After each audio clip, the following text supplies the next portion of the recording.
Hello, hello. Today we'll be looking at gold on the daily and on the weekly time frame. But we'll be starting here on the weekly, and because we have to understand what is really going on in the bigger picture of gold, right? I mean, we can clearly see that over here it was quite a nice bullish run up, right? All the way up to the $1,900 per ounce level, which is our major. It's our all-time high, right? It's our all-time high, and then price dropped all the way down to 1,000 to the 1,050 1,000 yeah 1,050. Let's make it 1,000. Not yeah, let's make it $1,045 per ounce, right? So that's our major support at this moment. It's our major support because if we look over here, we'll clearly see that this used to be resistance, and then price broke above, came down a few weeks later or a few months later, and then it came down to do a retest, and it shot up to our all-time high, which was in 2011. And then when people actually realized that gold is overvalued, it started dropping. It just started dropping. It just started dropping, making a low of making a low at 1,045, at the 1,045 dollars per ounce level, right? Okay, this was what seems to be a double bottom as well, because price bounced here and then came down there again a few years later. This was when 2010. This was in 2015.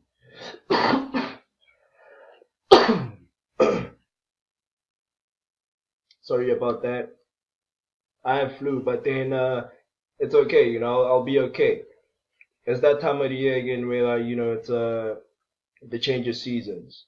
We're moving into winter here in South Africa. Right. So back to the chart. Um, so this 1,045 level, it's a quite strong support for gold at the moment, right? So price formed a support in 2010 during the World Cup, and in 2015 it came back down there again. So it was 5 years later, right? So this move from $1,045 per ounce all the way up to 1,900. It was within a year, because we see here that this all-time high on gold was in 2011, right? And then in 2015, price reached the low. So it was a 4 year drop. It was a 4 year drop. It took gold 4 years to drop, whereas it took it only a year to reach an all-time high, right? So that clearly tells you something about gold, that it's really valued. It's really highly valued. This is a precious metal. They don't call it a precious metal for no reason. Okay, I love gold personally. I really love gold. Okay, so now that we done looking at the naked chart, let's add a few tools to just for for emphasis, just for more emphasis, right? So we have our major supply level up here at the all-time high, and then we have the major demand level down here at the $1,045 per ounce, right? Okay, so over here we see that price seems to have found resistance. Now this is quite interesting. It looks like price found resistance right over here, because when price is there, it drops, right? It just drops.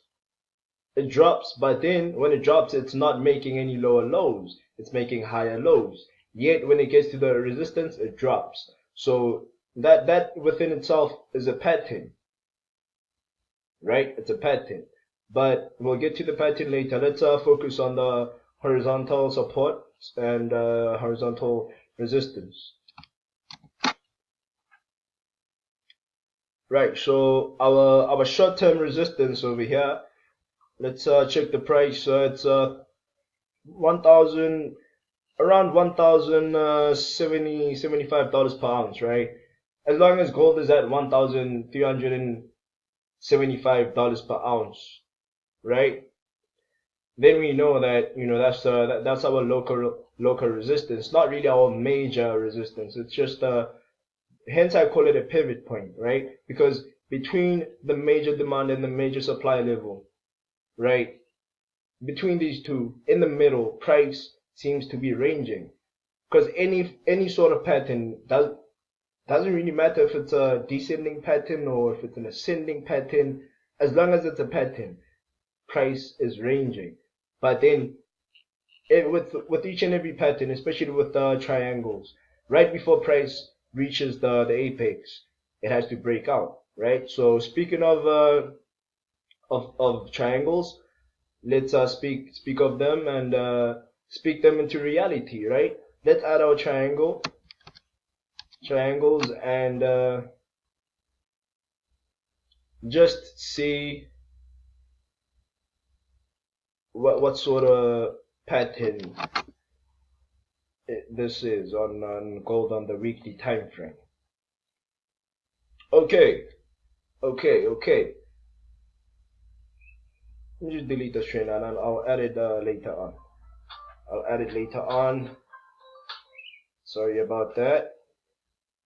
Okay, so we have a symmetrical triangle.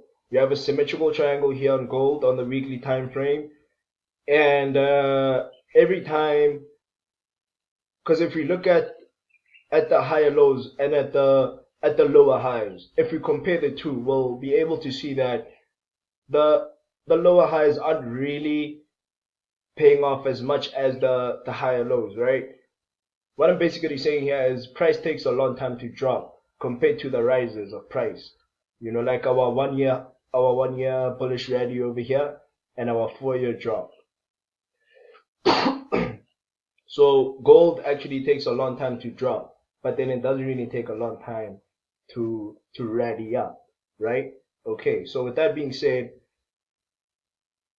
we can clearly see that there's still more space, more room for price to travel all the way down here to our dynamic support.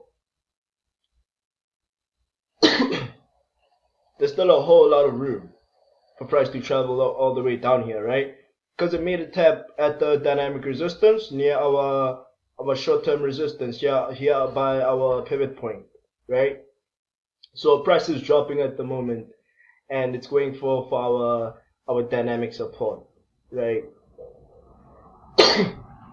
And then with this being said, price is either going to break and close below this dynamic support, or it's either going to make another higher low down here about dynamic support. And we know that when coming to dips on gold, you better buy the dips, because price actually travels quicker when it's in a bullish run compared to when it's in a bearish, when it's really bearish, right? It's not even bearish, it takes longer, like we said earlier on, right? Okay, so back to that trend line I removed earlier on. So if we anticipate price to hit down here to make a higher low, because right now it's like in between, it's right in the middle of the symmetrical triangle. It's right in the middle. It's not overbought, it's not oversold. If we look at this time frame, right? Because it's all about the time frames. It's all about the perspective, right? So let's head down to the daily time frame.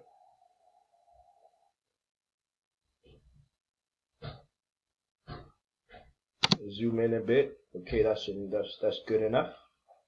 Right. So don't mind this dynamic support.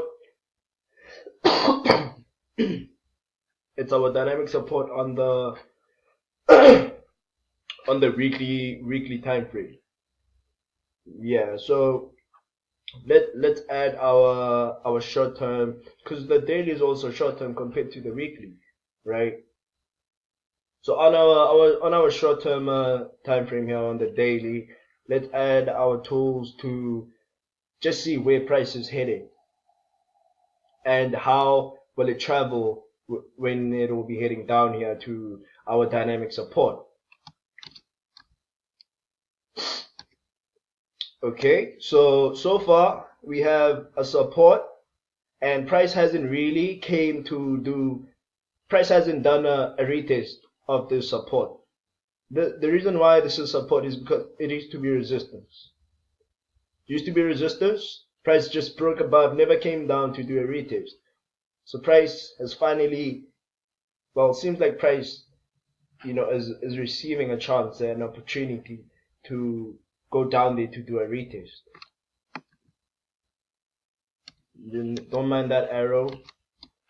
Right. The arrow is just emphasizing what I just spoke about right now. Right? So if you look properly here, there's a descending wedge and a dynamic support, right? So in between this descending wedge, there's a dynamic support, and price is headed for that dynamic support in the next few days, right? Okay, and one thing I'd also like to mention is gold actually made a false breakout, because a few days back on the 13th, today is the 17th. So a few days back, right?